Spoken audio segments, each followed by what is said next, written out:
Hola hermanos y bienvenidos al tiempo de estudio bíblico de la Iglesia Bíblica Bautista El Camino de Santiago, Chile. Estamos en una serie que he llamado Una Iglesia Ejemplar. Estamos estudiando la Iglesia de Tesalónica porque Pablo mismo dice en la carta a Tesalonicenses, la primera carta, que ellos eran una iglesia ejemplar. Ya vimos una iglesia carnal, vimos la iglesia de Corinto y los problemas que tenía esa iglesia, que deberíamos nosotros como iglesia evitar. Y ahora estamos viendo cómo debe ser una iglesia que quiere seguir el ejemplo de una iglesia ejemplar, no una iglesia perfecta, pero una iglesia que se está perfeccionando. En 1 de Tesalonicenses, capítulo 1 y versículo 7, el apóstol Pablo dice lo siguiente: de tal manera que habéis sido ejemplo a todos los de Macedonia y de Acaya que han creído. Macedonia era toda una región de ese sector y Acaya era una ciudad importante en esa región. Y Pablo dice, ustedes en su comportamiento han sido ejemplos a esas iglesias en toda esa zona. Esa palabra ejemplo significa un molde o molde de fundición o una matriz que uno puede ocupar para sacar otros modelos iguales. Eran un ejemplo entonces a seguir, pero ¿en qué cosas? Bueno, como ya hemos visto en esta serie, primeramente la iglesia de Tesalónica fue una iglesia trabajadora, pero trabajaban por fe. O sea, las decisiones que tomaban y este trabajo era una demostración de la fe real que ellos tenían. Sabemos que la fe sin obras es muerta. Pero también era una iglesia amorosa. Eso lo vemos en 1 de Tesalonicenses capítulo 1 y versículo 3, donde el apóstol dice, acordándonos sin cesar delante de Dios y Padre nuestro, de la obra de vuestra fe, del trabajo de vuestro amor. Aquí la palabra trabajo significa algún trabajo arduo, o sea, algo exigente, y ellos trabajaban no solamente porque eran una iglesia basada en la fe, y era una demostración de su fe, pero también el trabajo era una demostración de un verdadero amor. Tercero, una iglesia constante en esperanza. Como dice el versículo 3, al final dice, y de vuestra constancia en la esperanza en nuestro Señor Jesucristo. Número 4, era una iglesia sumisa al liderazgo que Dios había puesto en esa iglesia. Lo vemos en versículos 5 y 6. Tanto estaban sumisos al liderazgo de los apóstoles que habían llegado, pero también al Señor Jesucristo mismo. Después vimos ya que era una iglesia receptiva a la palabra de Dios. Aunque estaban en medio de gran tribulación, sentían un gozo en el Espíritu Santo. Eso lo vemos en el versículo 6. Y vemos también que era una iglesia evangelista. O sea, ellos compartían el evangelio de tal forma que fue divulgada por toda esa zona, y Pablo dice, ni siquiera necesitamos nosotros predicar el evangelio porque ya todos han dado testimonio de que ustedes llegaron primero con el evangelio y lo han predicado.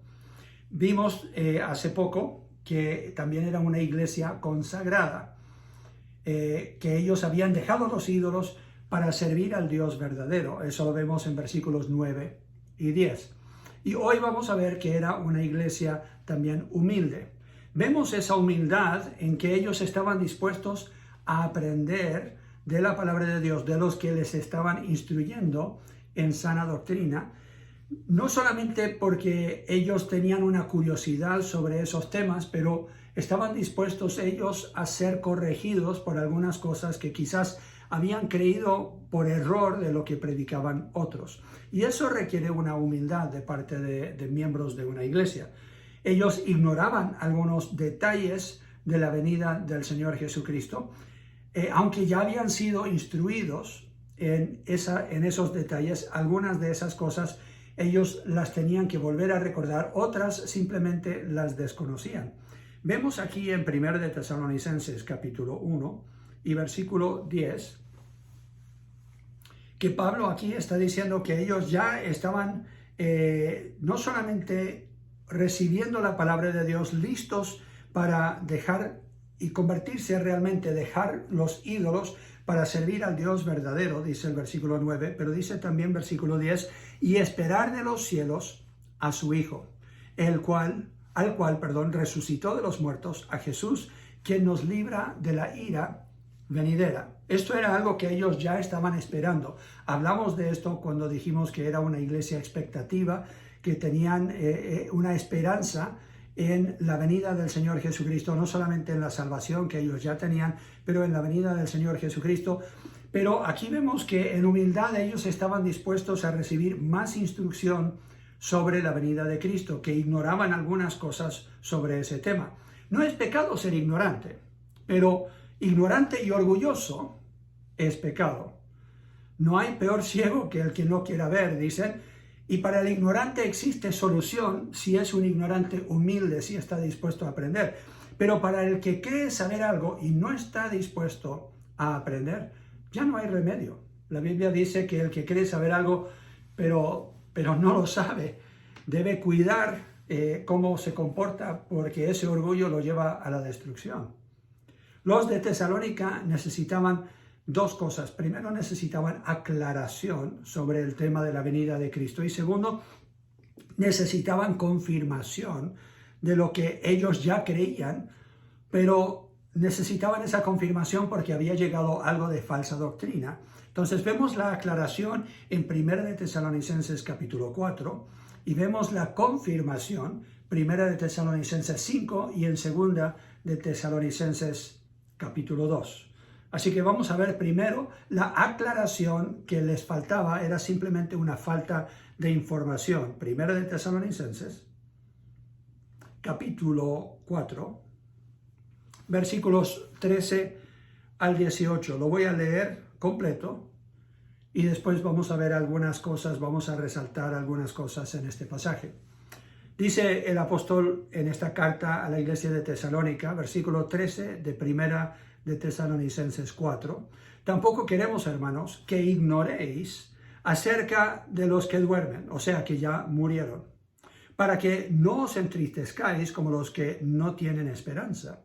Nosotros como creyentes no deberíamos tener la misma reacción que las personas del mundo que no saben lo que sucede después de la muerte. Y esto lo explica el apóstol en versículo 14, porque si creemos que Jesús murió y resucitó, así también traerá Dios con Jesús a los que durmieron en él. O sea, que cuando murieron estaban ya en Cristo.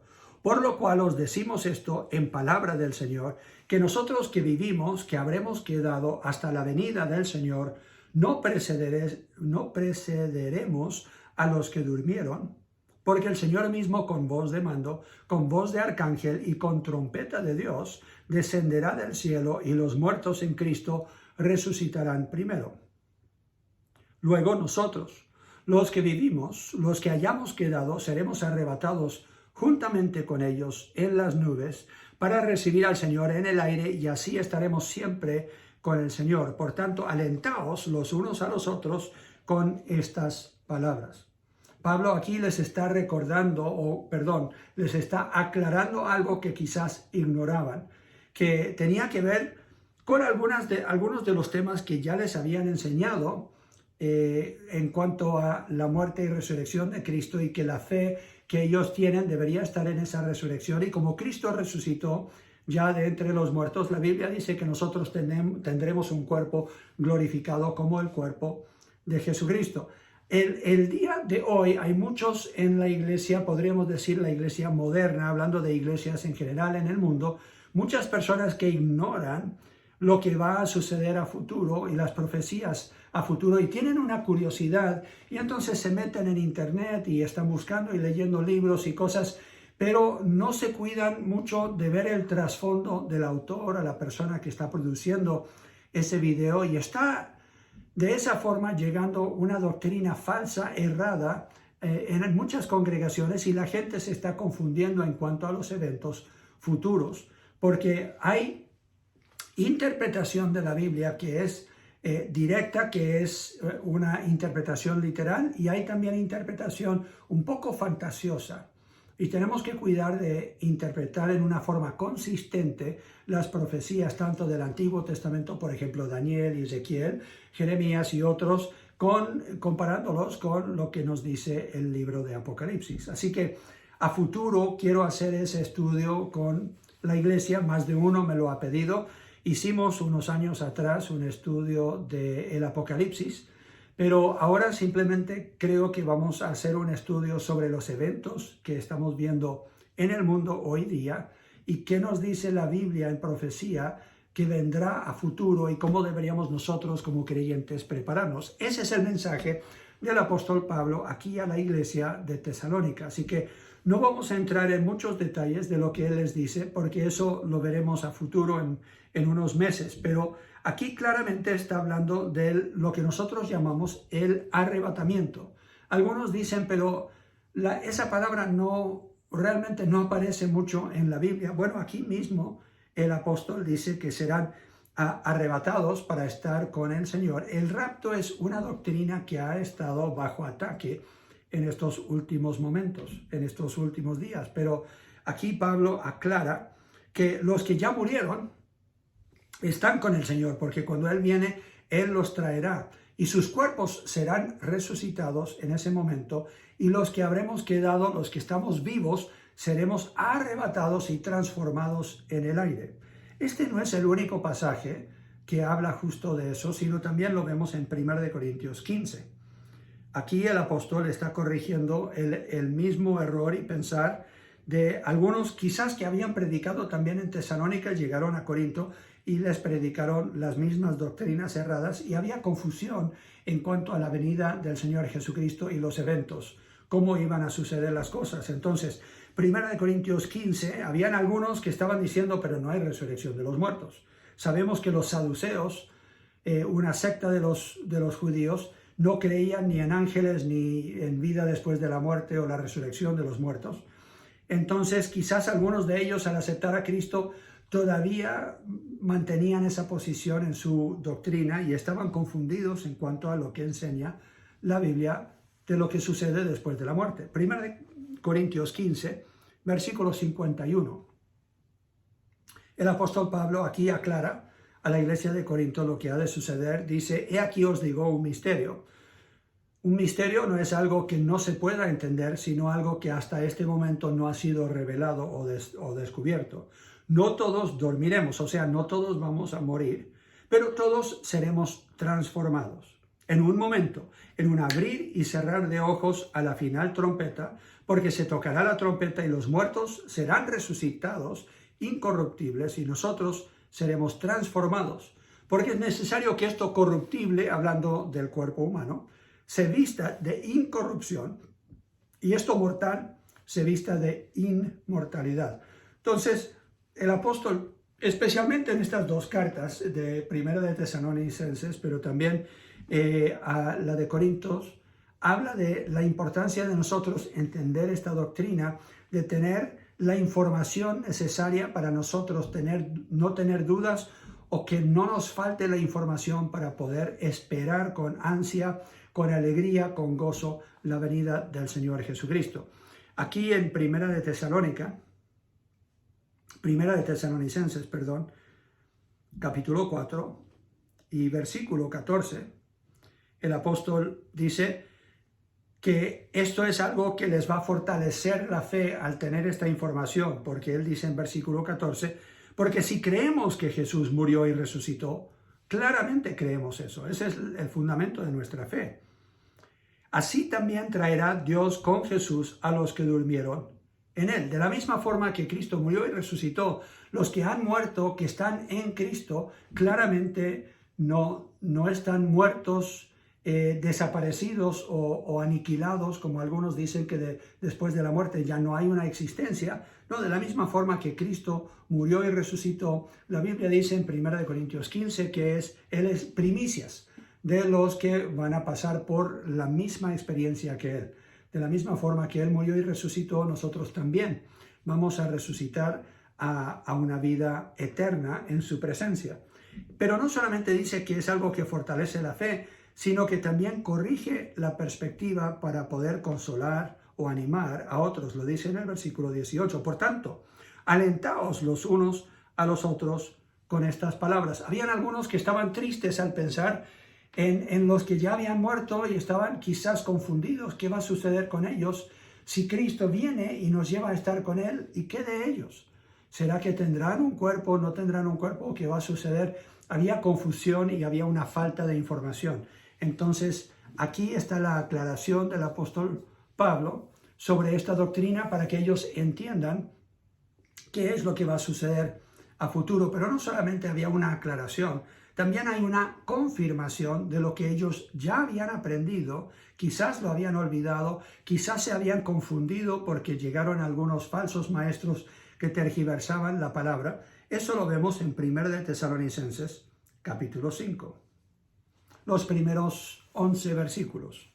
Pero acerca de los tiempos y de las ocasiones, no tenéis necesidad, hermanos, de que yo os escriba, porque vosotros sabéis perfectamente que el día del Señor vendrá así como ladrón en la noche. Él dice, ustedes ya saben esto ya se lo explicamos.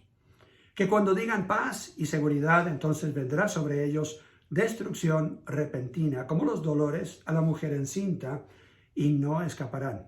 Mas vosotros, hermanos, no estáis en tinieblas, para que aquel día os sorprenda como ladrón. Porque todos vosotros sois hijos de luz e hijos del día, no somos de la noche ni de las tinieblas. Por tanto, no durmamos como los demás, sino velemos y seamos sobrios, o sea, estemos preparados. Pues los que duermen de noche duermen y los que se embriagan de noche se embriagan, pero nosotros que somos del día seamos sobrios, habiéndonos vestido con la coraza de fe y de amor y con la esperanza de salvación como yelmo. Porque no nos ha puesto Dios para ira, sino para alcanzar salvación por medio de nuestro Señor Jesucristo, quien murió por nosotros para que ya sea que velemos o que durmamos, vivamos juntamente con Él, por lo cual animaos unos a otros y edificaos unos a otros así como lo hacéis. De nuevo el apóstol Pablo dice, ustedes deberían animarse unos a otros con esta información, deberían ustedes edificarse unos a otros con esta información, para que estén fortalecidos. ¿Por qué? Bueno, la iglesia de Tesalónica estaba sufriendo persecución, como muchos en este tiempo. Y por medio de esa persecución, unos cuantos habían muerto, algunos por fieras habían sido literalmente destrozados, otros habían sufrido la persecución para perder sus negocios, todos sus bienes, sus casas, y literalmente estaban viviendo en cuevas. Entonces estaban sufriendo y algunos de ellos creían que ya estaban en el tiempo de la tribulación. Y el apóstol les dice, no se preocupen, vendrá un tiempo de tribulación, pero en el momento ustedes no están puestos para la ira de Dios. La iglesia no tiene por qué pasar por la ira de Dios. Y esa es nuestra respuesta a los que creen que el arrebatamiento será después o durante el tiempo de 7 años de tribulación. Claramente la Biblia en más de un lugar, pero específicamente aquí en la carta a la iglesia de Tesalónica, Pablo más de una vez dice, nosotros como creyentes no estamos puestos para la ira de Dios.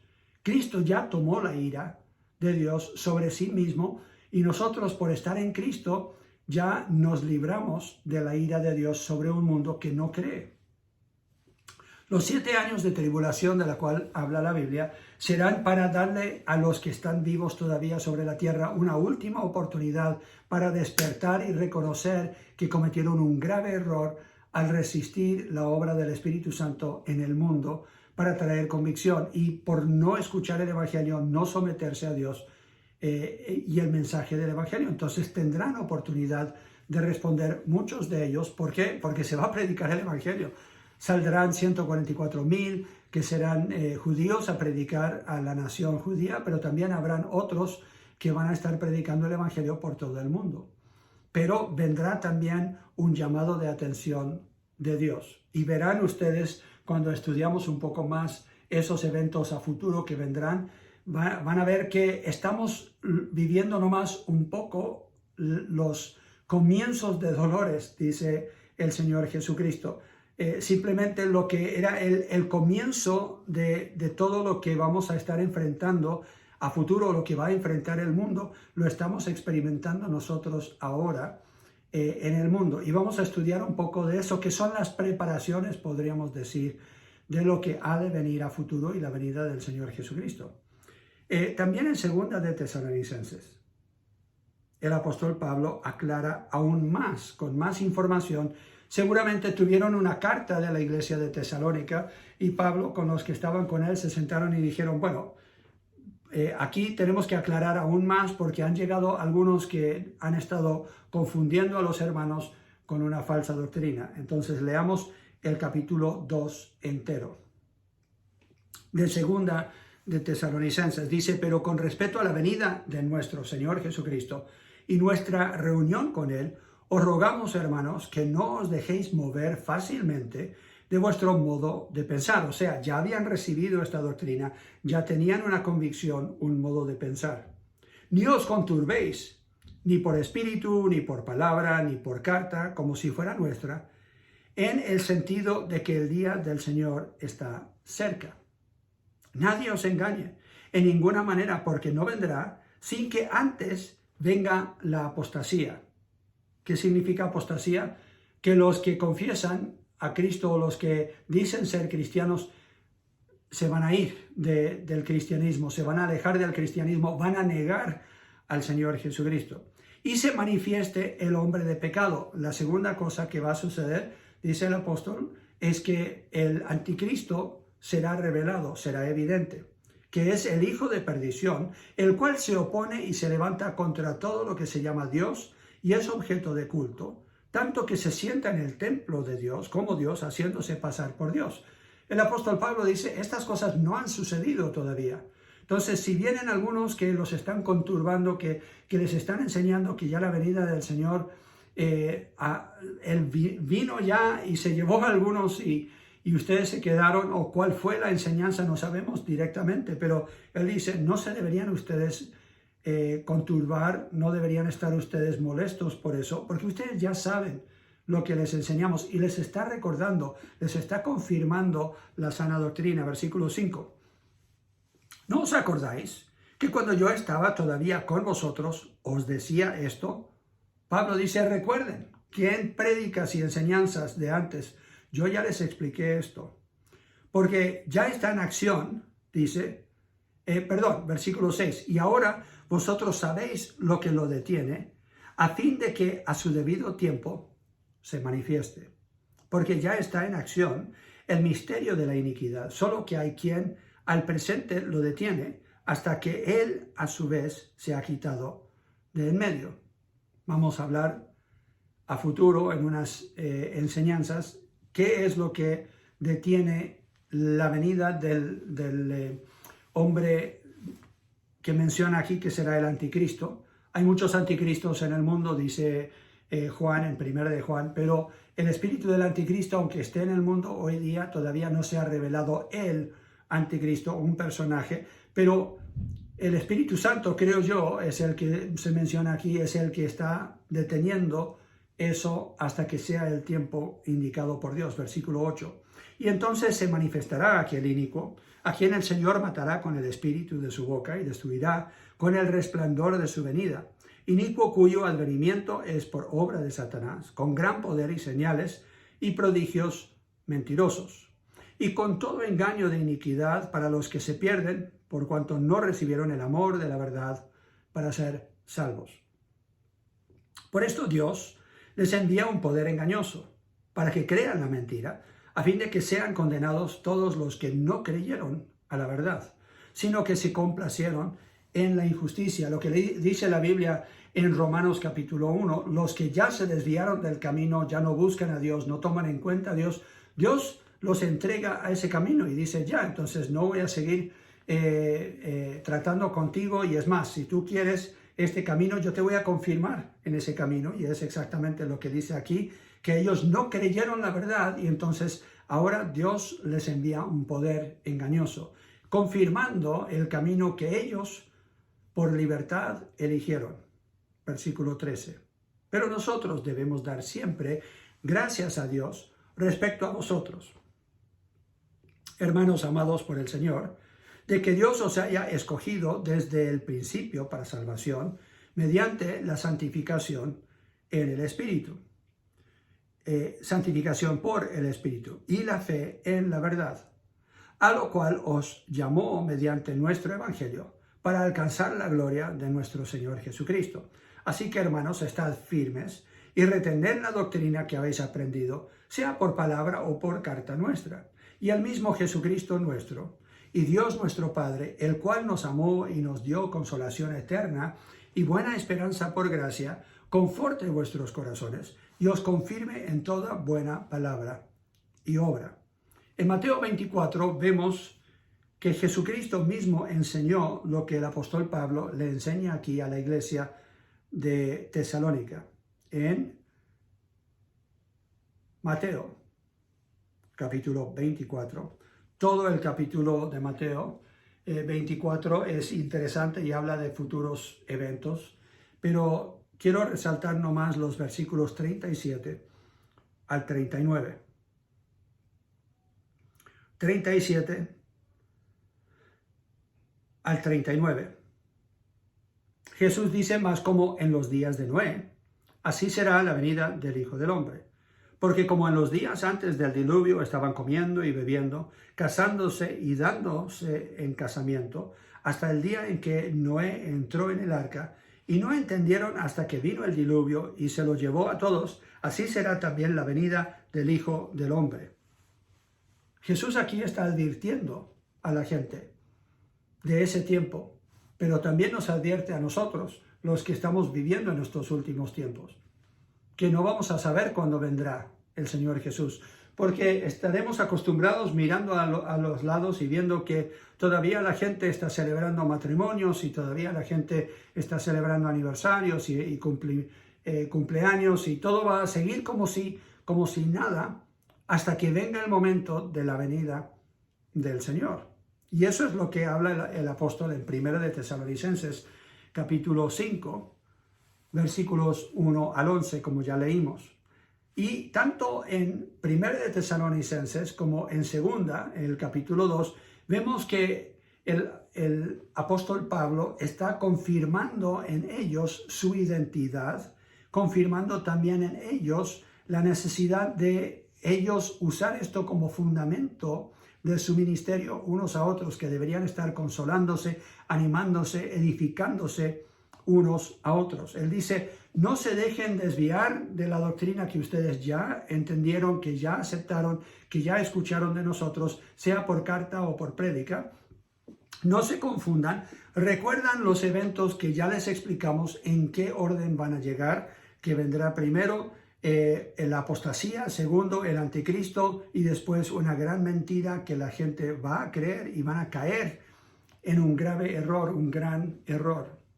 Una iglesia sabe, cuando es humilde, sabe cómo aceptar la instrucción. Y aquí vemos que el apóstol, volvemos a 2 de Tesalonicenses capítulo 2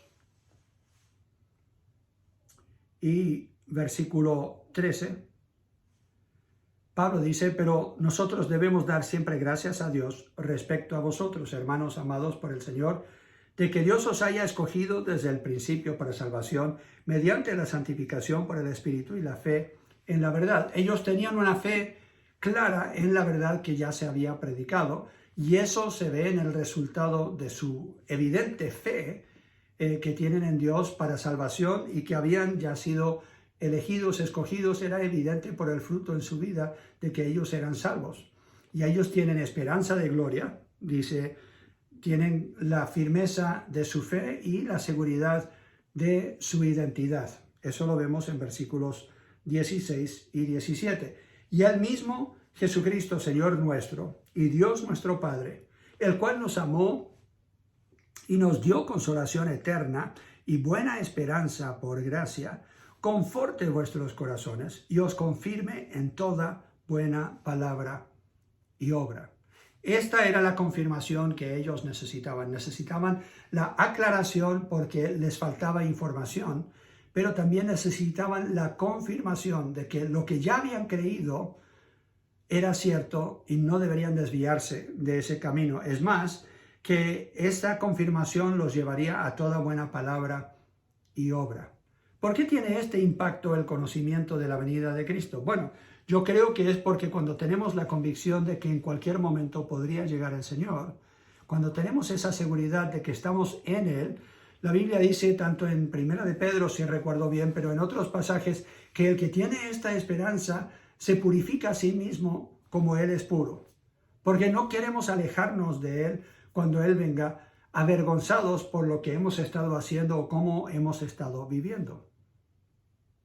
Así que tenemos aquí una iglesia que muestra su humildad porque están dispuestos a ser corregidos por el apóstol Pablo. Tanto que ellos seguramente le escribieron y pidieron más información porque en la segunda carta hay aún mayor confirmación, tanto como diciéndoles tengan cuidado de estos que han llegado con una doctrina que no es de acuerdo a lo que ya le enseñamos a ustedes. Entonces confirma lo que ya les enseñó, pero también les aclara de que es muy natural que vendrán falsos maestros para confundir a los elegidos, a los que realmente han creído por fe lo que la Biblia claramente enseña. Pero es fácil tomar el idioma figurativo, podríamos decir así, de los eventos futuros y tergiversarlo. Y cuando la gente cree que uno necesita especialmente una revelación especial o un conocimiento especial para entender esas profecías, entonces simplemente en lugar de ellos estudiarlo, en lugar de ellos mismos pedir que Dios les revele lo que ha de suceder para que lo entiendan, simplemente aceptan las enseñanzas de los otros y sin pensar si realmente refleja una interpretación literal de la palabra de Dios. Así que como algunos me han pedido, pastor, después de esta serie podríamos hablar un poco de los eventos en Europa y lo que está sucediendo a nivel mundial en cuanto a la economía y otros problemas, sean políticos, económicos, sociales. Y podría usted quizás aclarar algunas de estas cosas para que tengamos una perspectiva bíblica. Eso es lo que quiero hacer y lo vamos a hacer pronto, pero será con la idea de que seamos bíblicos de la misma forma que esta iglesia estaba dispuesto a aceptar la corrección de lo que ellos habían creído o no habían entendido aún, y también la confirmación de lo que ellos ya habían creído. Y eso requiere que seamos humildes y estemos dispuestos a ser corregidos. Espero que el Señor nos ayude como iglesia en humildad a llegar a Él y a su palabra y decir, Señor, enséñanos tu verdad para que podamos tener esta firmeza, esta seguridad en los últimos tiempos antes de tu venida y no seamos desviados a falsa doctrina. El Señor nos ayude a vivir de esa forma. Dios les bendiga.